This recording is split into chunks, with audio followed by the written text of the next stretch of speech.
ja siis 40 kilomeetrit kruusateed ning olimegi Ventspilsis.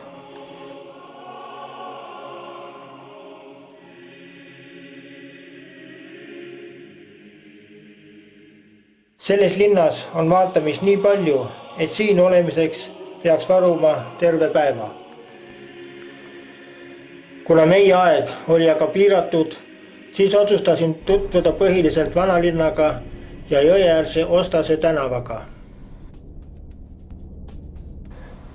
Ajas tagasi saab rännata Liivi Ordulossis, kus on uudistamiseks väljas nii arheoloogilisi leide ja mööblit, kui ka vanu töö- ja majapidamisriistu.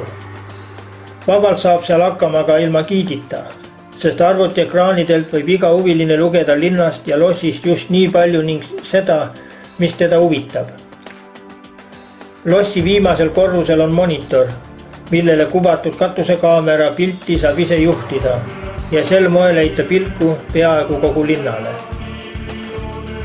Lossi õuel saab proovida täpsuslaskmist vibuga. Saab proovida, kui mõnus või hoopis valus on olla kinnitatud häbiposti. Mina proovisin ära, ei olnud kuigi meeldiv tunne.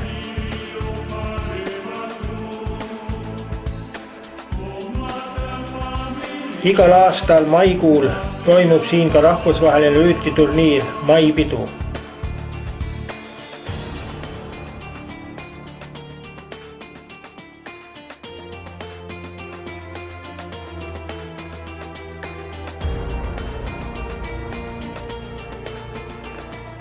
Liivi Orduloss on ehitatud 1290. aastal. Pärast 10 aastat kestnud renoveerimistöid asub lossis nüüd Ventspilsi muuseum, mille digitaalset ekspositsiooni lossi, linna ja sadama ajaloo kohta loetakse kõige kaasaegsemaks Balti riikides.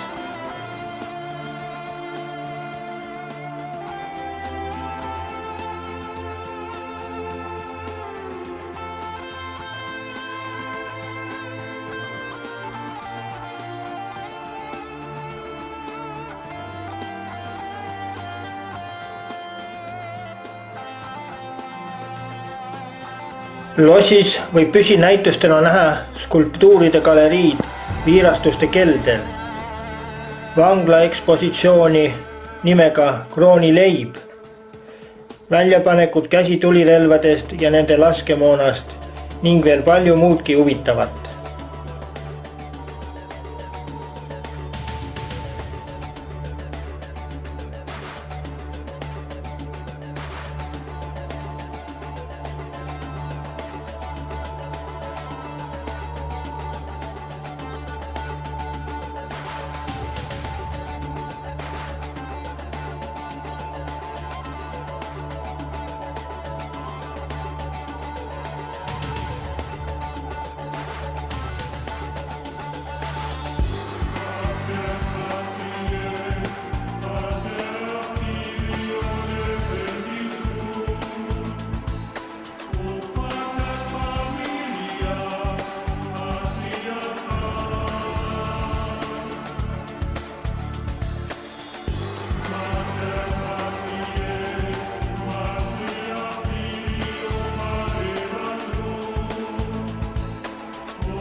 Lossi taga asub kaunilt kujundatud pisike loosiaed. Üht selle osa aga kaunistavad suured lihvitud kivirahnud, mis lausa kutsuvad end katsuma ja neil istet võtma. Ühele meie grupi eestlannast soomlasele mõjus nende energiaga kohe nii tugevat, et avaldas oma salasoovi. Nimelt soovis ta, et tema põrmutuhk saaks kunagi puistatud merre Eesti ja Soome vahel.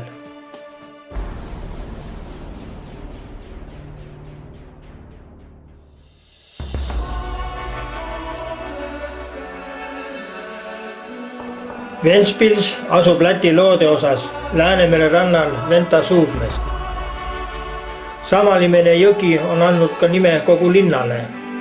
Ventspils on küll vana liivlaste linn, kuid Liivimaad ja liivlasi meenutab praegu vaid sealne Vabaõhu kalandusmuuseum ja silt Livonia esindusrestorani uksel. Ventspilsi mereäärses Vabaõhumuuseumis saate vaadata kalurimajakesi, paate ja kalastamise vahendeid.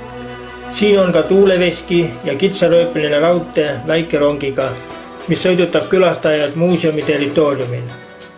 Ventspilsi linna rannale omistati 1999. aastal esimesena Lätis sinise lipu staatus. Siin on võimalik ujuda, päevitada ja tegeleda spordiga. Lastel on ehitatud mänguväljakud. Eraldi rannaosa on eraldatud purjelauduritele ja nudistidele. Ranna vahetus lähedudes asub akvapark, mereäärne kämping ja lastelinnad. Raekoja platsi koos Nikolai evangeelse luteri kirikuga hüütakse Ventspilsi vanalinna südameks. See on armastatud linnaelanike ja külaliste kohtumise jalutuskoht. Igal aastal toimuvad siin linnapidustuste, merepäeva ja jõulude ajal huvitavad üritused. Kunagises Raekojas on pärast rekonstrueerimist avatud rahvusvaheline kirjanike ja tõlkide maja, mis on ümber ehitatud vastavalt literaatide loometöö ja igapäevavajadustele. Raekoja kõrval asub alati elev turuplats.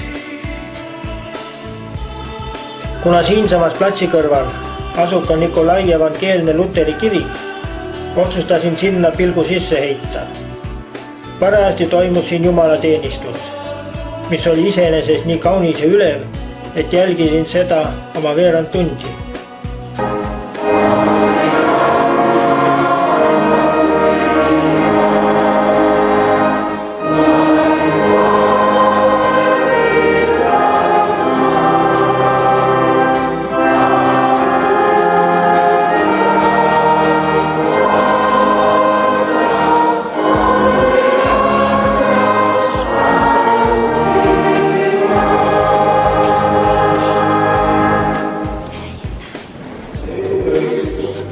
Sūti savu garu mūsu sirdī, lai viņš iedegtu mūsos dzīvu ticību.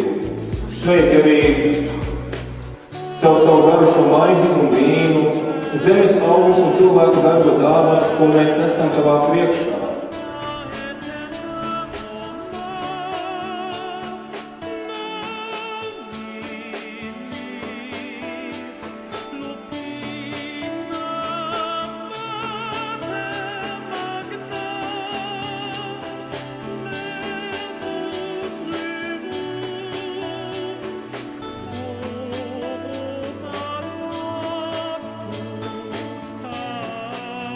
Jõe vasak kallas pakub pinget igas eas inimestele, sest päris lähedalt on näha, kuidas teevad tööd suured sadamakraanad või kuidas vagunitesse sütt laaditakse. Parem kallas on kui üks suviselt sume promenaad, täis rahulikult jalutavaid puhkajaid, villi, villeskulptuure ja Ventspilsile palju kuulsust toonud lehmakujusid. Ükski linnakülaline ei saa üle ega ümber Ventspilsi vallutanud lehmakujudest. 2002. aastal toimus siin kaupareid, lehmade paraad, mis puhul need ülilahedad lehmakujud, mis nüüd turiste lõbustavad, valmistatigi. Lehmi leidub siin kõikjal ja igasuguseid. Igal aastal kaunistavad Ventspilsi uued kunstiobjektid ja skulptuurid, näiteks lillekell, purskkaevud, pronksis mälestuskivi Läti merenduse rajajale, Kristjanis Valdemarsile ja paljud teised.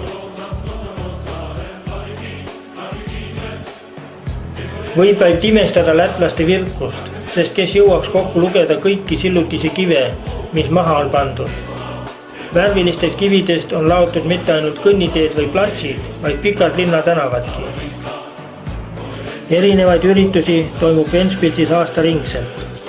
Traditsioonilisteks on juba saanud merepidu, iga-aastased Eurovisiooni rahvusliku finaali lõppkontserdid, samuti aasta peasündmus, linnapidu Lillevaiba festivali, ametipäevade ja ilutulestikuga. Ventspils, mis on üks suurimaid Läänemere sadamaid, on praegu muutunud üheks Läti populaarsemaks turismikeskuseks. Maaliline puhas rand ja ümbritsevad metsad sobivad ideaalselt